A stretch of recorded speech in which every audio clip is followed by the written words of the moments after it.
Kaksing Khunau gi awang lokol amadi amuraba lokol ki lopari chani yangkhai henbada ising piramba Kaksing Khunau lamkhai manaki arongkhong canal phumjinduna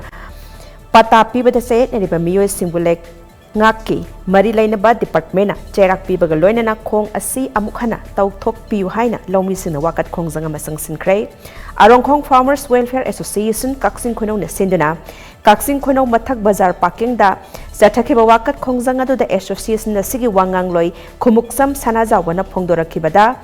Lawu singobana maru oiba sinpham oiba Kaksing Khunau gi lokol singda ising pibada arong khong asi yamna maru oi adubu hairiba khong asi ngasidagi chahi taruk mukki mamangda khong asigi mathakta kaithel ama sagani haiduna Kaksing Khunau gi miyamga tanaramba tawdana khong asi phumjinkhei khong asi phumjin khraba matung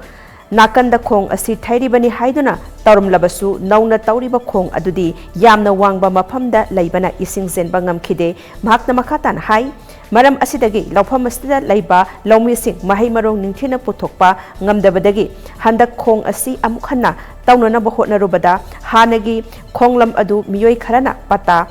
piramduna miyamna khong tawnanaba hotnabada ayatpa pirakhi maram asina Loumee Shingna thengnariba awaba kaya asi yenglaga tha asigi 15 phawbada khong asi amukhanna tawbiyu hairaduna pata pairamliba official singsu chairak pibiyu hainasu makatana phongdorakle